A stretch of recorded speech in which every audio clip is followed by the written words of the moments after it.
Hamlet and Ophelia are two lovers. Ophelia's family disapproved of their relationship. Since his father's death, Hamlet's madness has concerned Ophelia's family even more.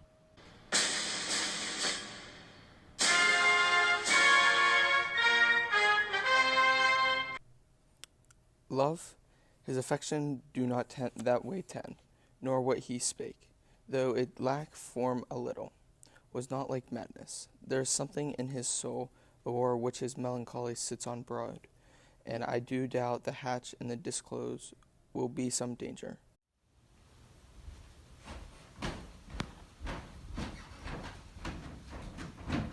My necessaries are embarked. Farewell, and sister, as the winds give benefit and convey his assistant. Do not sleep, but let me hear from you. Do you doubt that? For Hamlet, and the trifling of his favor, hold it a fashion, and a toy in blood, a violet in the youth of primy nature. Forward, not permanent, sweet, not lasting, the perfume and suppliance of a minute, no more. No more, but so?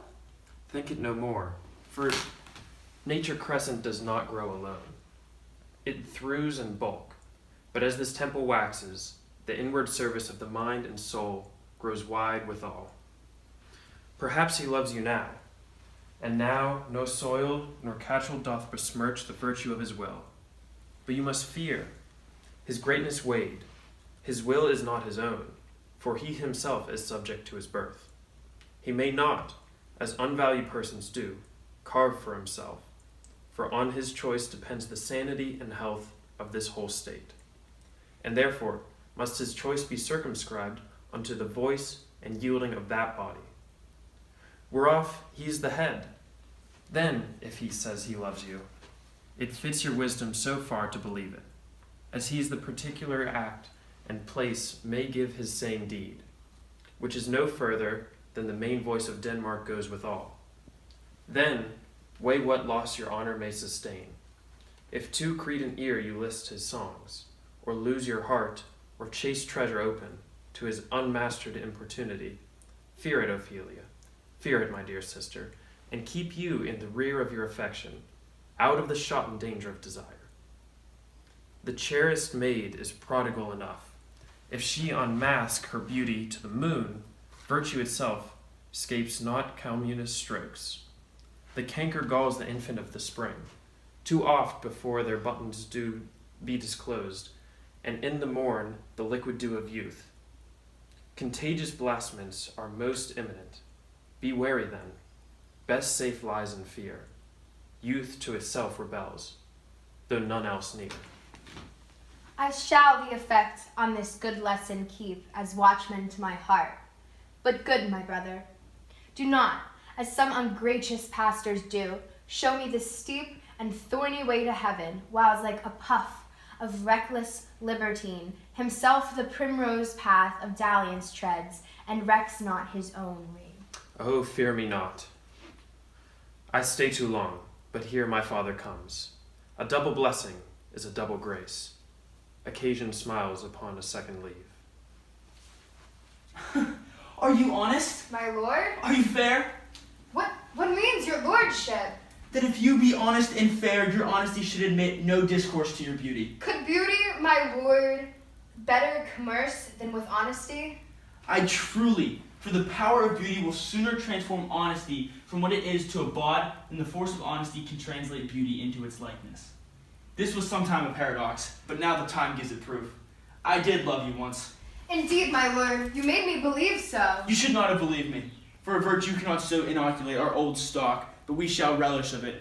I loved you not. I was the more deceived.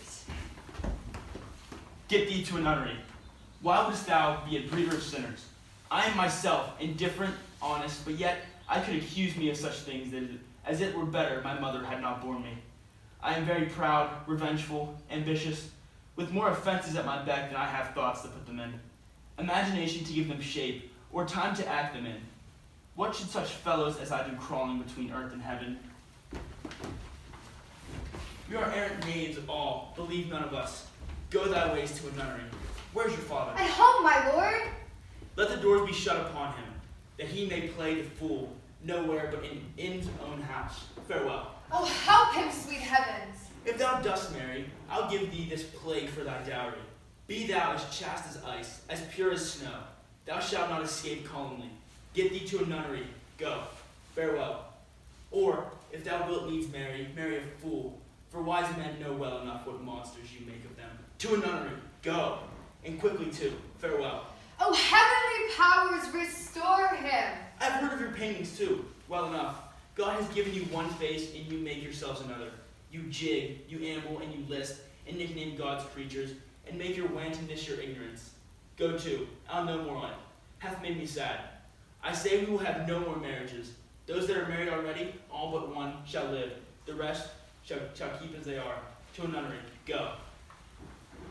Oh, what a noble mind is here overthrown. The courtiers, soldiers, scholars, eye, tongue sword, the expectancy and rose of the fair state, the glass of fashion and the mold of form, the observed of all observers, quite down.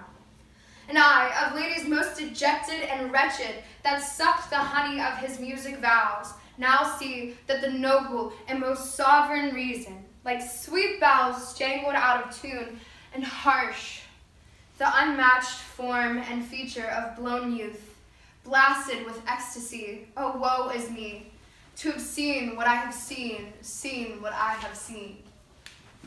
Where is thy beauteous majesty of Denmark? How now, Ophelia? How should I, your true love, know from one another by his cockle hat and staff and his sandal shoon? Alas, sweet lady, what imports this song? Say you, nay, pray you. Lady, he is dead and gone, lady, at his head a grass-green turf, at his hail a stone. Nay, but Ophelia. Pray you, mark. White his shroud as the mountain snow. Alas, look here, my lord. Larded with sweet flowers, which bewept the grave did go, with true love showers. How do you, pretty lady? Will God outdo? They say that I was a baker's daughter. Lord, we know what we are, but know what we may be. God be at your table. Conceit upon her father. Pray you, let's no have no words of this. But when they ask you what it means, say you this. Tomorrow is St. Valentine's Day, all in the morning bedtime, and I am a maid at your window, to be your Valentine. Then up he rose, and don't mind his clothes, at up the chamber's door, let the maid, then out the maid, never departed more. Pretty Ophelia. Indeed, without an oath I'll make, and don't.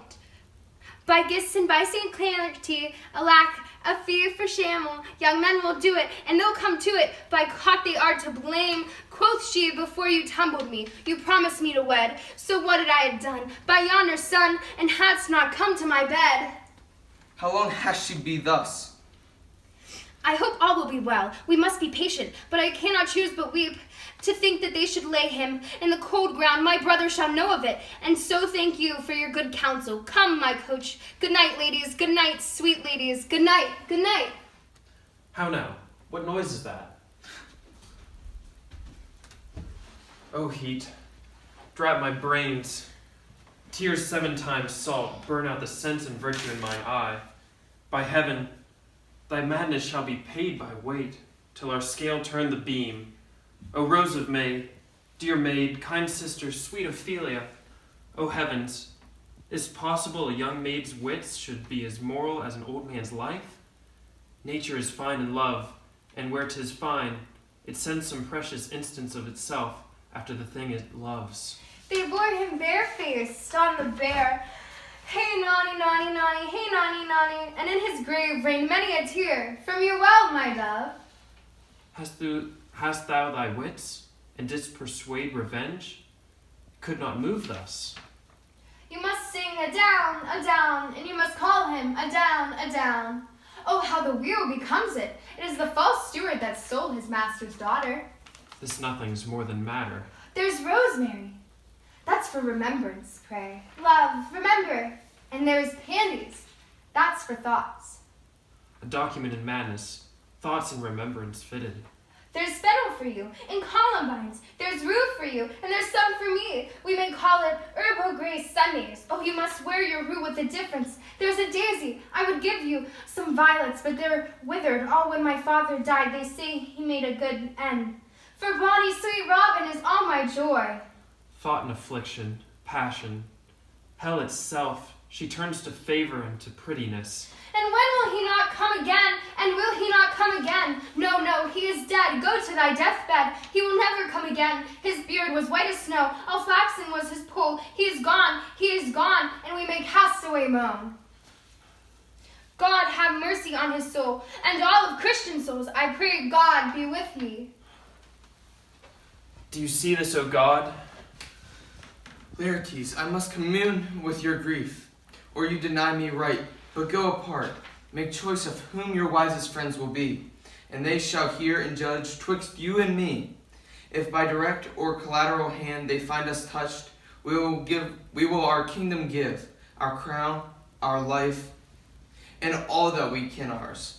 To you in satisfaction, but if not, be you content to lend your patience to us, and we shall jointly labor with your soul to give it due content. Let this be so. His means of death, his obscure funeral. No trophy, sword, nor hatchment o'er his bones, no noble rite, nor formal ostentation. Cry to be heard as 'twere from heavens to earth, that I must call it a question.